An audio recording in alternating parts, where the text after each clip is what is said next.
Thank you so much once again for sticking to Y254 TV. My name is Cheryl Blessing and you are watching The Power Talk Show. We are talking about gaslighting and we're trying to find where do we draw the line?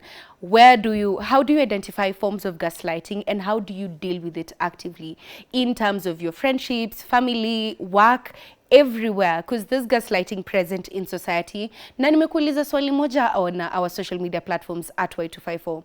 What is the difference between a genuine disagreement and manipulation? Because there are different forms of manipulation, but specifically gaslighting. What's the difference between a genuine disagreement and gaslighting? So joining me live on set, I'm here with Anthony Njenga and Lynette Wanjiru. Wamekuwa natupatia so many insights. We've covered gaslighting from what it is, and it's basically a form of emotional abuse where someone makes you doubt your reality. You'll tell them you've experienced something and they totally make you feel like, no, that was not the truth and this is the truth.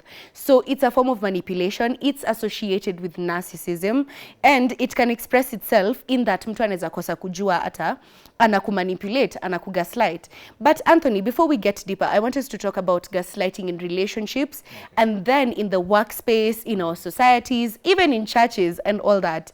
Before we get into that, kuna other forms of manipulation. So tofauti ya gaslighting na manipulation hizi zingine, what's the difference? Or could you highlight maybe some other forms of manipulation? Well, the difference between gaslighting and manipulation is slightly kidogo tu, ni difference kidogo tu sana. Or it's actually the same thing because we are talking about emotional abuse here. And you know, when it's emotional abuse, it's an abuse and it's a mental issue. It's a serious and it's a bad thing for your mental health. So there are various forms of manipulation, and but the difference between gaslighting and other forms of manipulation, to be honest, ni kidogo sana, because there are other people who are actually, how do I put it? Generally, gaslighting and other forms of manipulation, the difference is very minimal. Because at the end of the day, it's a general emotional abuse. Yeah. That is what I can just say. Because manipulation in general, it's about changing your perspective. Exactly. It's making someone think, if I'm the manipulator, it's making my subject think I am right, they're wrong. Exactly. Whatever I'm saying is the truth and whatever they're saying is just something they came up with. So we've established that sometimes because we've experienced gaslighting, we can do the same to others, or we can be maybe open to it because we are not aware that there is manipulation going on. And this tends to happen in relationships. Where you're in a relationship with someone, na mtu wako maybe anakugaslight. Lynette, giving an example, I'm sorry, men, do not think I'm attacking you, but in a case where a man is not loyal, a man has cheated with someone else, umpate red-handed. There's even a song that says, it wasn't me. And, you know, there's evidence everywhere. You have the evidence, but he says it's not the truth, and this is the truth. They manipulate and tell you, no, uni beshte yangu, ata tulikuwa tunaongea story ya biz, stuff like that. How do you deal with that, Lynette, if you experience gaslighting in your relationship? Well, for me, I would say I've never experienced it. And it's more like, time I notice kwa umbali, I just cut it off. As early, I am very vocal. Nikiona naona nibebe ujinga, regardless who you are, mimi nitakwambia. I won't condole it. Ukitaka kunikata off, fine, but at least I have my own mental sanity. So in relationship, when you find out kitu kama hiyo, sana, I'm sorry, also I'm not attacking men, but wanaume sana. Actually, the largest percentage of people who cheat are men. Statistics say so. See me. It's statistics. Example too. It's an example. Don't come for us. Yeah. So unapata when a man anapatikana he's cheating, ataanza ku manipulate in this perspective. You never give me peace of mind. Actually, there's a certain clip I watched yesterday. A woman find out the husband was cheating. Akamuliza, what does she have? Every part of my body, she still owns it. You know, the man akaanza tu, alisema tu kitu moja, she gives me peace. She doesn't shout at me. Reality, huyo mtu huwa hashout. Time ana shout labda time yenyewe amekuwa very much provoked. You can't condole it anymore. Like you really have to let it. Sisi wanawake, we have this tendency. I can pile up a lot, but ikinifika hapa, I'll throw it out verbally. So unapata time enye sisi tunaiongea time imetufika mwisho, tunaambiwa we are now becoming nuisance. Tunaambiwa sasa tumeanza kukua stubborn, tumeanza kuwa overthinkers, tumeanza kuwa, we get all those kind of names. But in real sense is like, I have seen it. But now you as a man, because unajua my weakness, my love for you, you know I'm weak at this area. So actually men use our weaknesses to manipulate us and gaslight us. So unapata, unaona, for example, you're very strict with business. For example, I once experienced it. Nkambia wewe you concentrate a lot with your work. You don't have time for me. I'm like, wow. Ushaipigwa na butwa nikalemewa vile nitajibu. I'm working so that both of us can make ends meet. But now that becomes a problem. Juu find out ama speak about something. I'm seeing haiendi vizuri. In that way I'm like, well, it's fine. Unasema tu ukiona haiendelei pazuri, tuachane ama tupambane. Addressing the issue, kuna hiyo deflection enye hata mimi sijakuwa na cheat. Kama ni kucheat ni kwa sababu wewe ndio umefanya ni cheat. That's the point. You know, and that happens a lot in relationships. Tukienda kwa the men's side, to balance equation. Yes. Because there's this common thing, what usema, women are smarter when it comes to cheating. So a woman anaweza aficha usiaijua. When you find out anakwambia ni boss wangu, huyu ni best friend yangu. That's why the term of bestie came up, I think, because people used to hide under that name of, this is just my best friend, you're just being jealous, you're paranoid. Anthony, have you experienced something like that, or with one of your clients enye amemanipulatiwa paka hajui difference ya enye huyu ni best friend for real ama huyu ni chali yake, mimi ndo the side man or something? Now, before I even speak about that, boys cheat, real men don't cheat. Yeah. Yes. So the ones who cheat. Napenda venye Anthony may have kujiteta. It's like, au ni vijana. True. Boys cheat, but real men don't cheat. It's the same thing. Cheating is actually on both ends. Yeah. It's not only the men who cheat. Nowadays, actually, statistics are showing. Now, you got the wrong statistics. Now, let me tell you the correct statistics. Okay. Now, the correct statistics are showing. Now, right now, women are cheating more than men. You know, because women are smarter. But now, this issue of cheating is just, it's a manipulation. And it's really not a good thing. If you're in that kind of romantic relationship with a partner who keeps on cheating on you, and you given this person several chances to work on themselves and to change. No one changes for you. Kamama, kababa. If they are cheating on you, just know that the continuous behavior will continue. Yeah. If they are cheating, they will never at one time will someone sit down and think to change that cheating behavior or infidelity because of you. They change for themselves, for their own productivity, not for you. So if you're in a relationship where you're being manipulated when your partner cheats on you, thinking that, or they are maybe over-promising, I will change, I will not cheat on you again, I'll be loyal, and you're there thinking, oh, let me try and give this person a chance, because now it has become so difficult for you to distinguish the truth from a lie, because you have been gaslighted so much that you're already used to it. So it becomes a challenge for you to distinguish it, and you're there thinking that your man is going to change. They are telling you they will change. I'm sorry, baby, I've cheated on you, I'm so sorry, I will work on it. They're even crying. The next minute, they're even bringing you, they are love bombing you. You know, it's another form of manipulation, bringing you flowers, doing all the most for you. And you know, you're there thinking that this man is going to change. I feel like there is a feeling in me that this man is going to change. That feeling in you, please just take it to the dustbin, because no one changes for you. They change for themselves.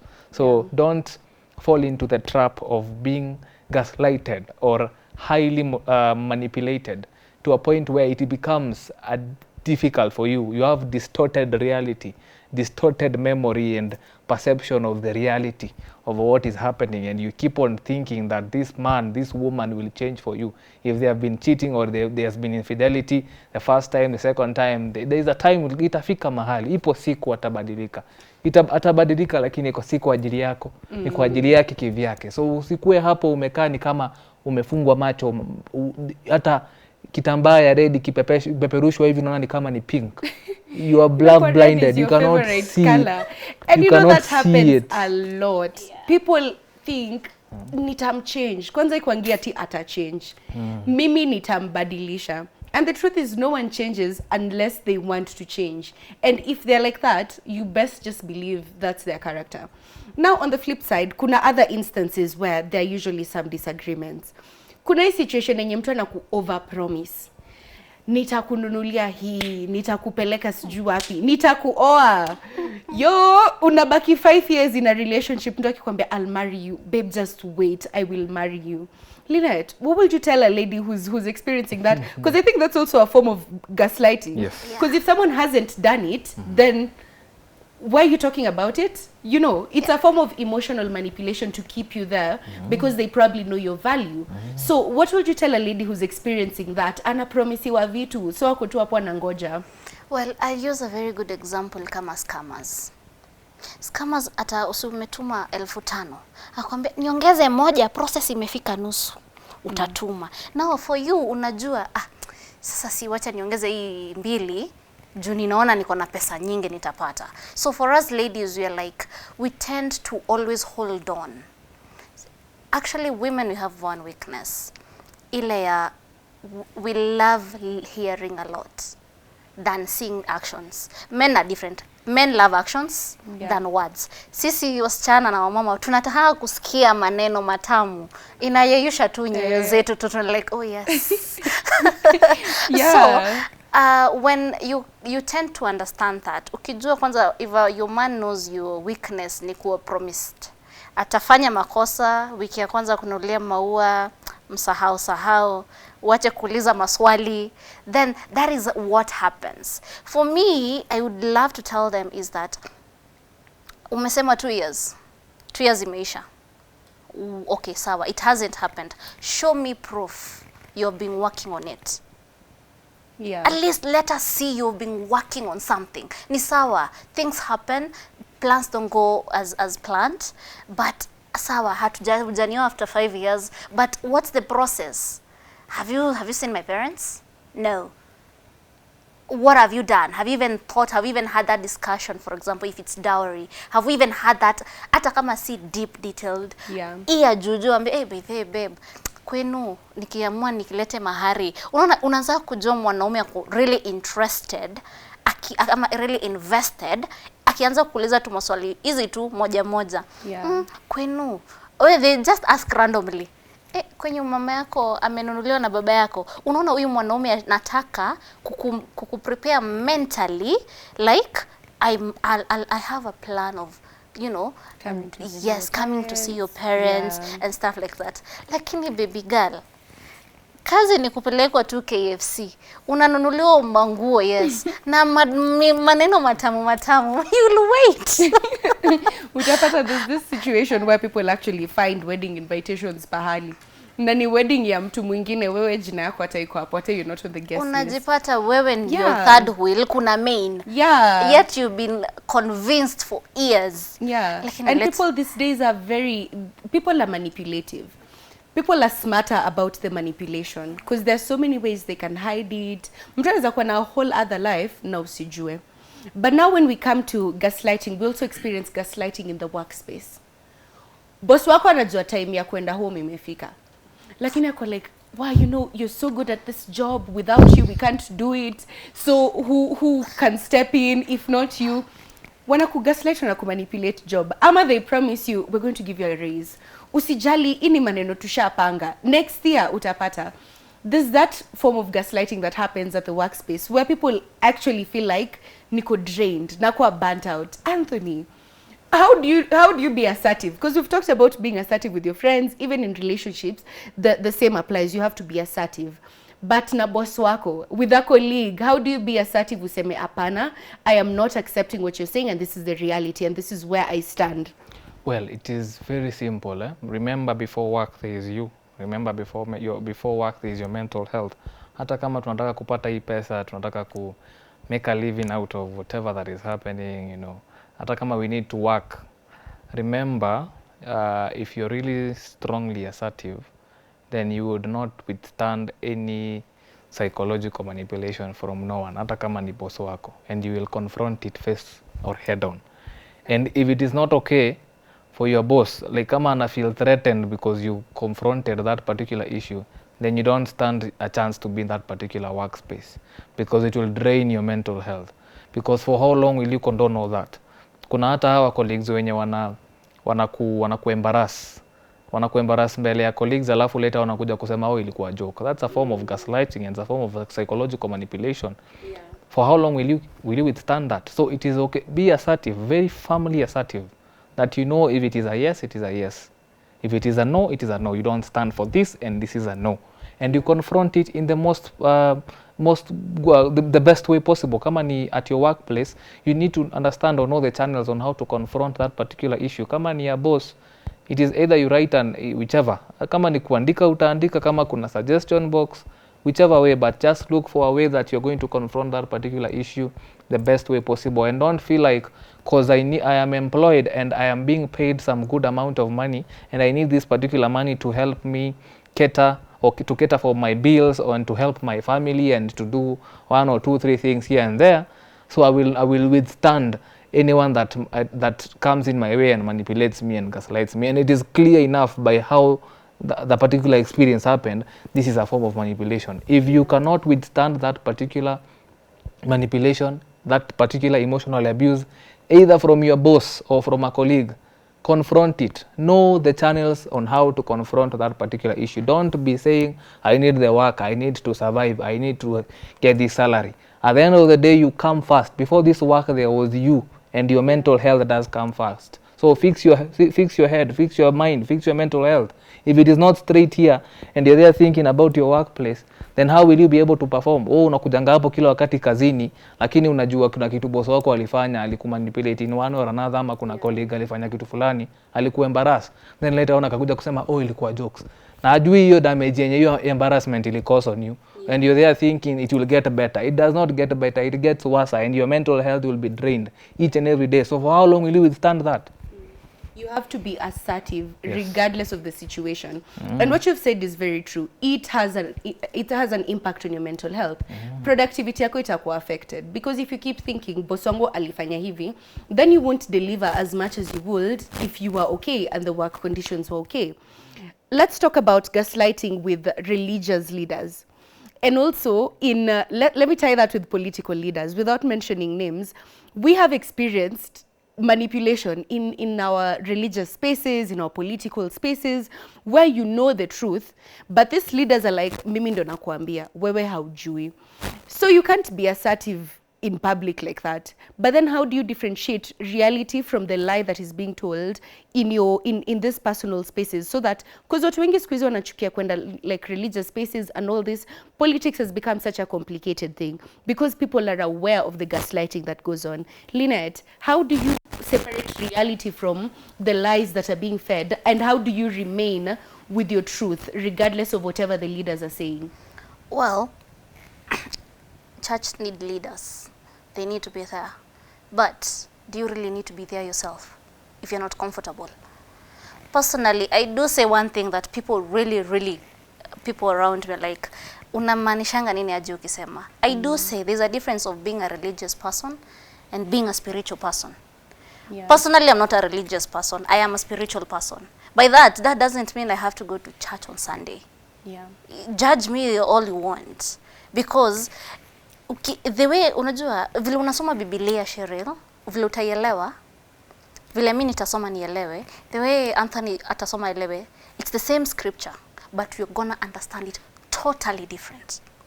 Are you getting? Yeah. So, and you're like, if I start questioning you with the perspective and mimi nime understand, now as a leader nita feel you really have overpowered me, you have overshadowed me, because wanakwanga mesoma thesis, this is theology nini. So I'm like, I'm supposed to listen to this, but deep down una feel apana. Kuna hata zile scriptures unasikianga wana preach nazo, unasikia hapana, hii preacher chenye amesema it's not making sense. Yeah. Unaona? But as he said, one thing is being assertive. Kama una feel pastor wenyu ama leader wenyu ama your bishop or whoever, kuna njia naenda, you feel you're not okay. Personally, I would say kanisa ni nyingi. Why don't you change? Ama kaa nyumbani.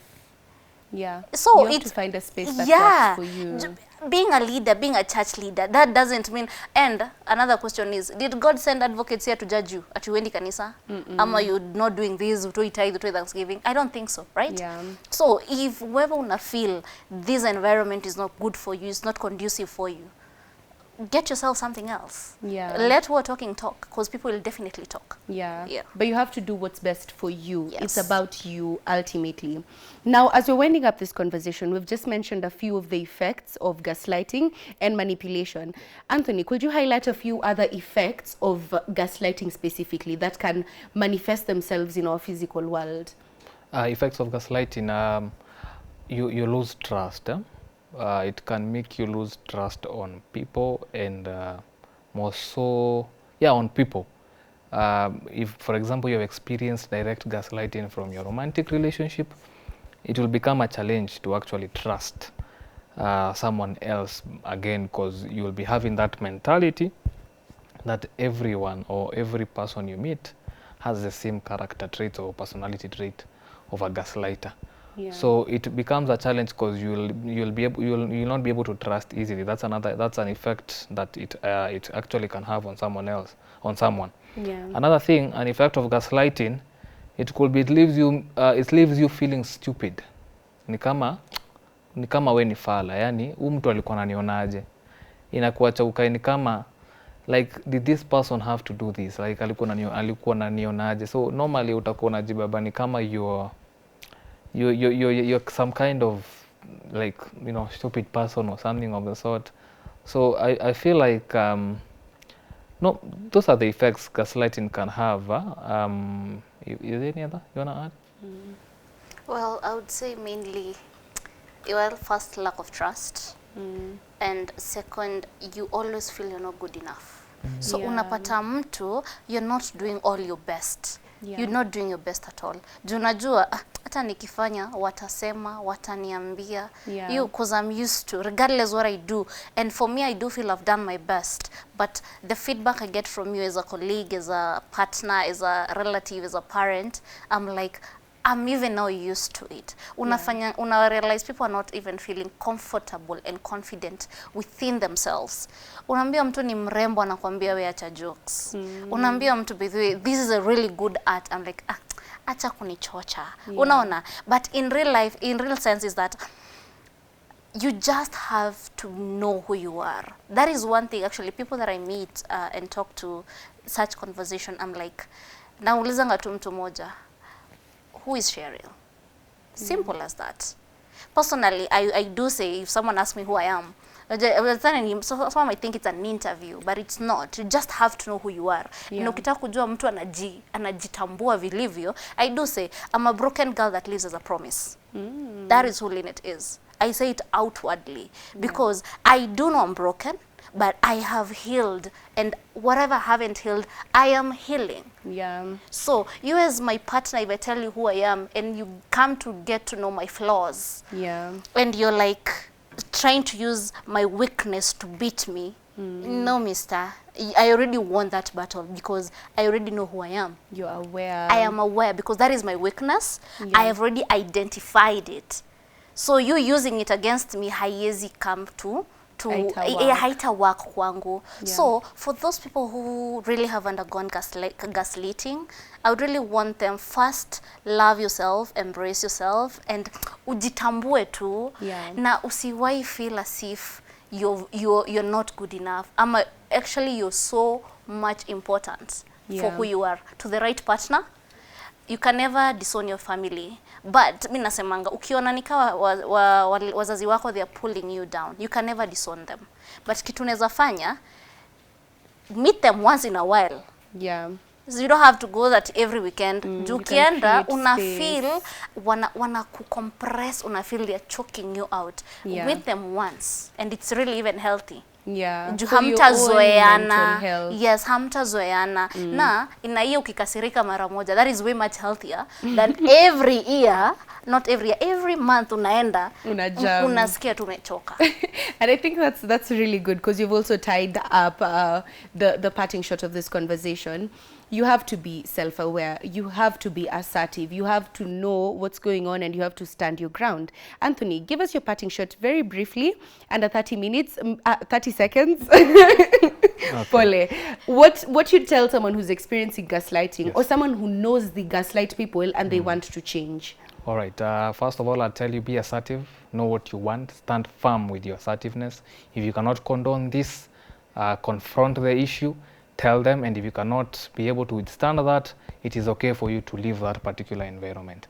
So another parting shot is, I'm a psychologist. I'm a counseling psychologist. Allow me to leave my number. Yes, for please. those who need psychological therapy sessions. Yeah. My number is 0725029398. Strictly for psychological therapy sessions. And maybe you want to ask a question based on the consultation of therapy and what it has to concern with the same. Yeah. And you can find me on social media, on Instagram at official Anthony Njenga, TikTok official Anthony Njenga, Facebook Anthony Kaido Njenga. Thank you so much. Lynette, where can we find you after this? Well, for me, as usual, social media platform, African Creatives. Yes, you can find me there. There's a business number there. For me, I don't have any other number to share. But we appreciate it, and this has been a very, very good conversation. Let me read some of the comments you've shared from Facebook. Tulikuwa tumeuliza, first of all, our question is, what's the difference between a genuine disagreement and gaslighting? We have Mark Poldowski, who said, always tuned in from Chuka. Cheryl, show ya leo iko tu sawa na Mpelinet. Nafasi aongee jameni. Next time ni kuwe guest. Pole. Najua nataka kuwa na mrembo, lakini tutamuita tena next time. We have John Tex Nyagaka Mama's son. Amesema wazi. Tion Twister amesema salimia kijana yangu hapo Anthony. Amesalimika. Ojuang wa Diani ako locked. Ian Asanti. Eve Trump ako tuned in from Vasha. We have Augustine Rabbits is watching live from Shikumu, Kakamega County. We have Mato wa Kikuyu Gatune is watching. Paul Pause ako from Naivasha, Kasarani well represented. Vibes Khalif is watching from GCT, and Abu Jesh anasema let's go now. And I think that's it. This has been a very interesting conversation. Gaslighting is emotional abuse. Today is World Mental Health Awareness Day. So take time to sit down. Have you experienced gaslighting? Do you gaslight people? How can you change it? Be self-aware, be assertive, and stand your ground. Ukijijua, it's very easy for you to make your boundaries known with other people. So that's our parting shot for today. We'll have a repeat of this airing tomorrow between 1 and 2 p.m. And this episode will also be up on YouTube. That's it for us for today. I hope you have a lovely evening. My name is Cheryl Blessing. You can find me at Cheryl Blessing on all platforms. And that's it. I hope you have a lovely evening today, and stay tuned to Y254 TV.